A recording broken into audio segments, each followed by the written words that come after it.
Hello dear student, स्वागत है आप लोगों का हमारे यूट्यूब चैनल और आगे बढ़े में। दोस्तों, आज हम लोग पंडित रविशंकर शुक्ल विश्वविद्यालय के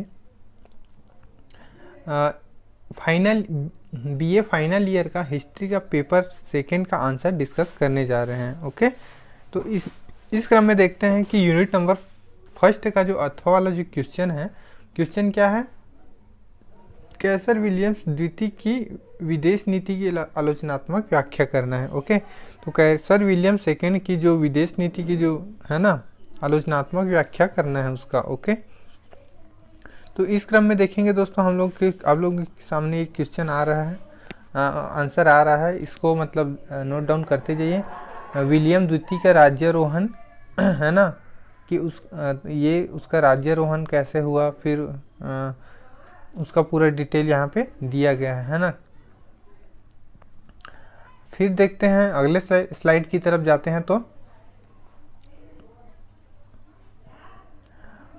ये उसके राज्यारोहण किस प्रकार से उसका राज्यारोहण हुआ है उसके बारे में बताया गया है ना। तो फिर देखते हैं अगला स्लाइड में विलियम द्वितीय की विदेश नीति के उद्देश्य क्या थे। तो उसकी विदेश नीति का उद्देश्य क्या है जी? पहला, जर्मनी को विश्व शक्ति के रूप में परिवर्तित करना उसका उद्देश्य था।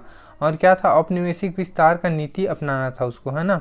फिर पूर्व की ओर साम्राज्य का विस्तार करना था। ओके, मतलब पूर्व की जो देशें हैं ना उस तरफ उनका, जैसे कि भारत है, ओके, चाइना, इस तरफ विस्तार करना था।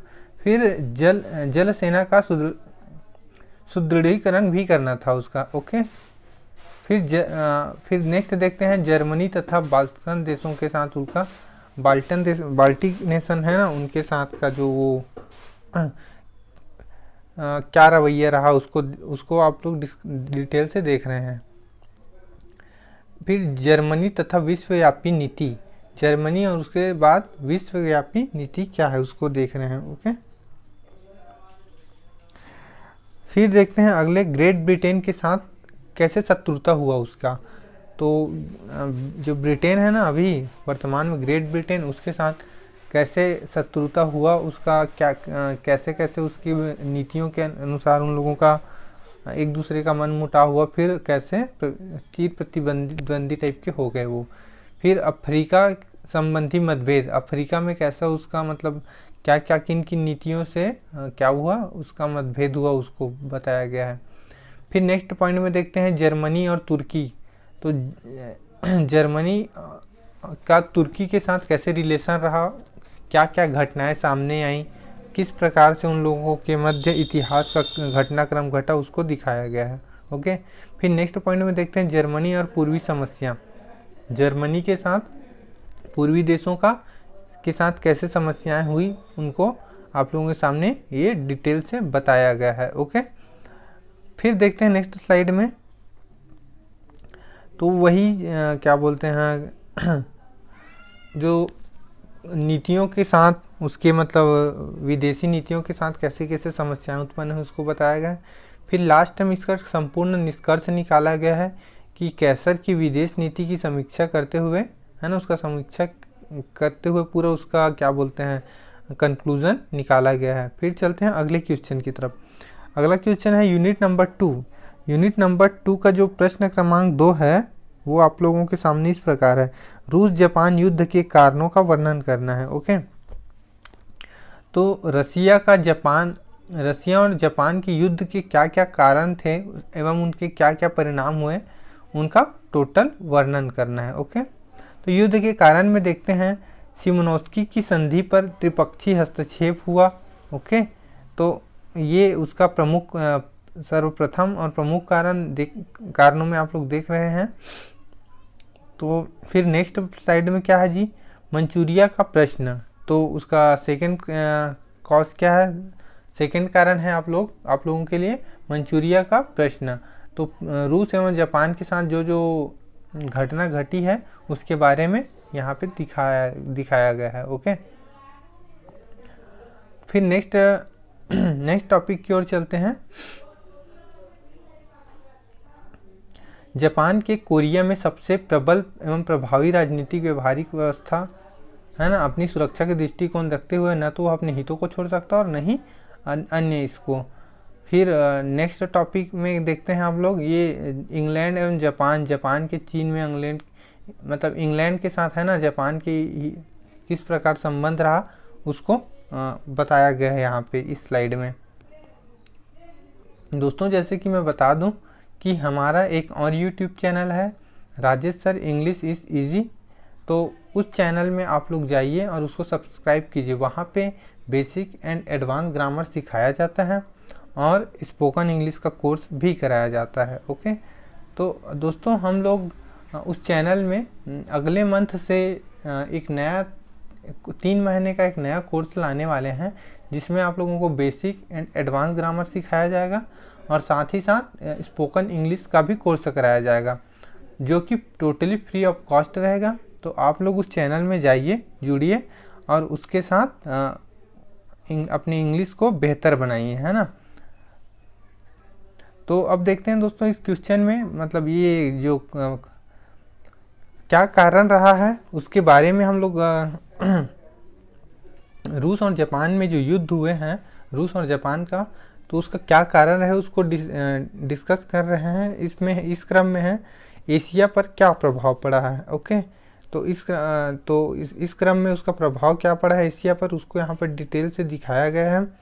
अलग अलग इसके इतिहासकार हैं जी, जो कि हेजन के अनुसार अलग अलग और सुरेंद्र नाथ बनर्जी ने अपना तर्क दिया है इन लोगों के अनुसार से कि इनके युद्ध का पूरे एशिया पर क्या प्रभाव पड़ा है उसको बताया गया है। ओके, फिर चलते हैं अगले प्रश्न की तरफ है, जिसमें यूनिट नंबर 3, यूनिट नंबर के 3 का अथवा वाला जो क्वेश्चन है उसको देखिए।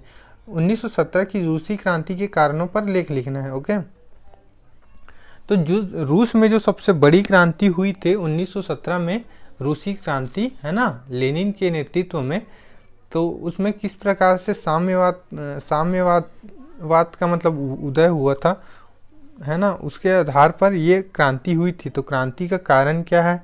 ओके, तो इसको आप लोग देखिए, है ना। फिर रूसी क्रांति के कारण क्या थे, तो रूसी क्रांति के कारण को आप लोगों के सामने इस प्रकार से ला रहे हैं, बिंदु रूप में आप लोग देखिए, है ना, नेक्स्ट स्लाइड में। तो पहला क्या है, निरंकुश राजतंत्र था, है ना, जो वहाँ का राजतंत्र था, रूस के शासक थे वो बिल्कुल निरंकुश थे, है ना, निरंकुश के पक्षपाती थे, वे दैवीय आधार के सिद्धांत पर विश्वास करते थे, है ना। तो निरंकुश शासन व्यवस्था के एक बहुत बड़ा कारण रहा। उसके बाद आप लोग देखेंगे नेक्स्ट स्लाइड में कृषकों की स्थिति, है ना। तो कृषकों की स्थिति कैसी थी जी वहाँ पे, औद्योगिक दौर में, मतलब रूस क्या है, यूरोप के प्रमुख राज्यों की तुलना में मतलब काफ़ी कमज़ोर हो गया था। ओके, फिर देखते हैं मजदूर वर्ग व पूंजीवाद। तो पूंजीवाद का मुख्य उद्देश्य काम अधिक और वेतन कम रहा था। ओके, तो वो भी मुख्य कारण रहा। फिर अगला पॉइंट क्या है, अल्पसंख्यकों का विद्रोह हुआ। ओके, रूस में जो यहूदी है, चोल है, फिन है और ऐसे अल्पसंख्यक ने विद्रोह किए थे। और प्रमुख वर्ग का प्रभाव रहा। ओके, यूरोपीय लोकतंत्रों का प्रभाव रहा, है ना। फिर क्या है, समाजवाद का विकास एवं बोल्शेविक प्रभाव रहा। समाजवाद का विकास एवं बोल्शेविक दल के प्रचार प्रसार का प्रभाव रहा। ओके, फिर है जार निकोलसन सेकंड के व्यक्ति एवं भ्रष्ट शासन के कारण भी ये रूसी क्रांति बहुत इम्पोर्टेंट रहा, मतलब क्रांति हुआ। प्रथम महायुद्ध में रूस का प्रवेश एवं आर्थिक संकट, ये भी उसका प्रमुख कारण रहा। फिर देखते हैं ओके, तो फर्स्ट वर्ल्ड वार में किस प्रकार से इकोनॉमिक लॉस हुआ रूस को, तो ये प्रभाव रहा। फिर चलते हैं अगले स्लाइड की तरफ, रूसी क्रांति का क्या महत्व है।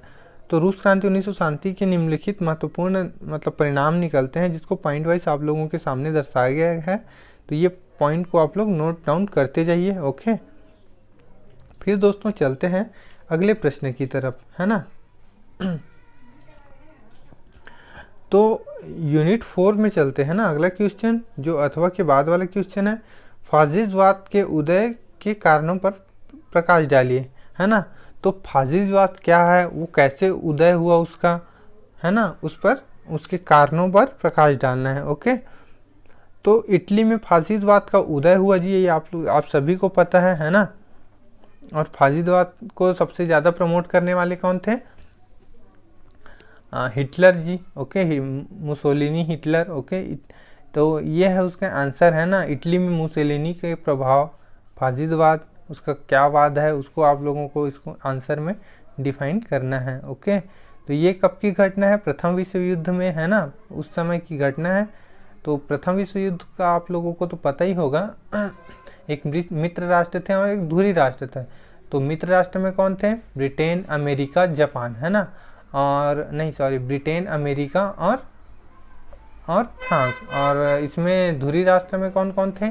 जापान, इटली, है ना। तो ये इन लोगों के मध्य क्या हुआ? प्रथम विश्व युद्ध हुआ। तो उस समय फासिस्टवाद एकदम प्रमुख रूप से उभर के आया, ओके।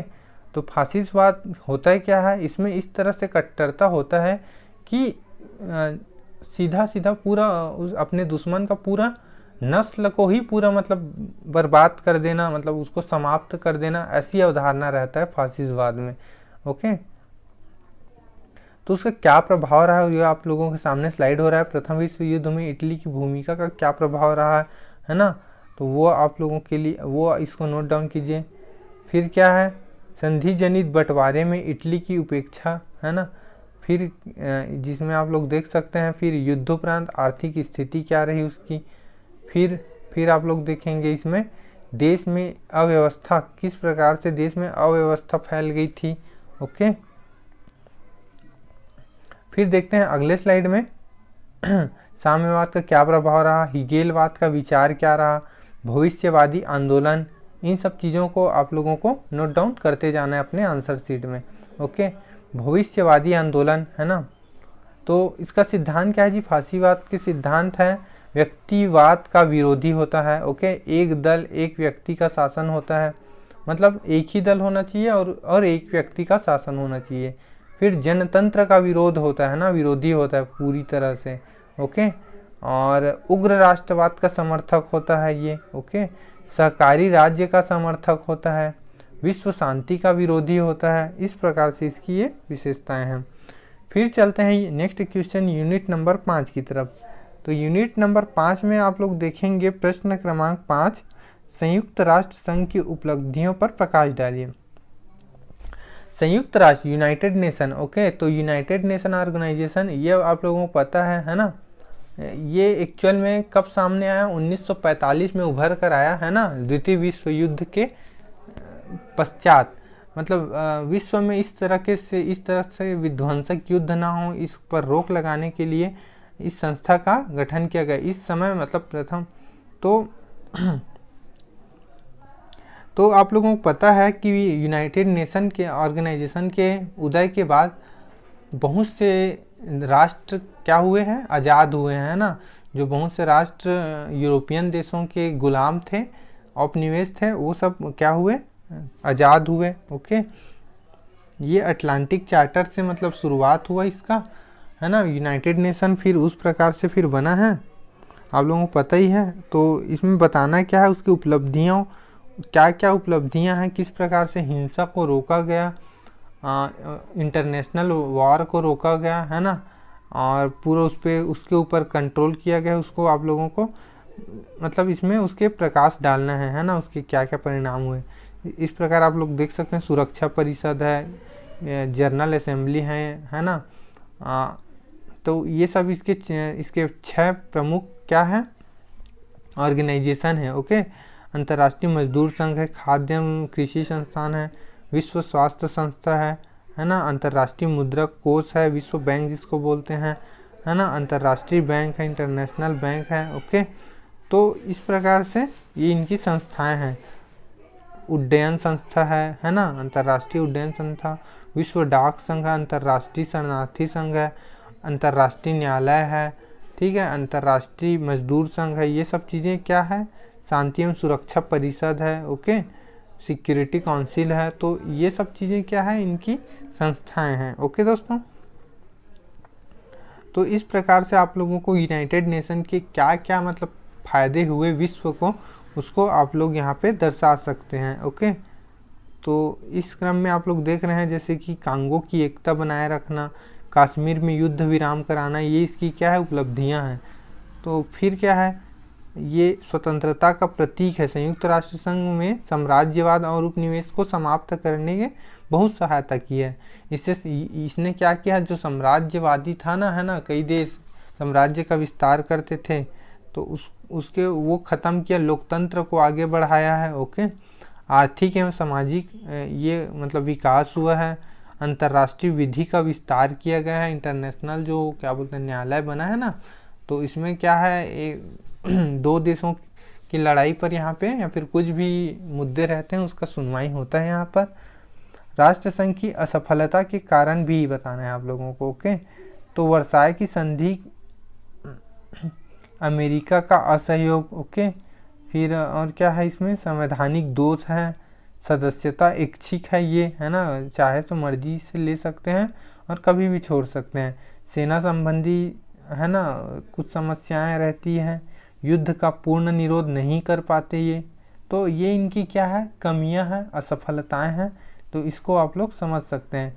तुष्टीकरण का क्या प्रभाव रहता है, इसको आप देख सकते हैं। विभिन्न देशों के स्वार्थ इसमें निहित होते हैं, जैसे और क्या है, विभिन्न देशों के स्वार्थ में, जैसे कि तुर्की बाल्कन में, चीन में, इटली, है ना, इस प्रकार से सागर में अपना प्रभुत्व स्थापित करना चाहता था। ये इसके क्या है, स्वार्थ है।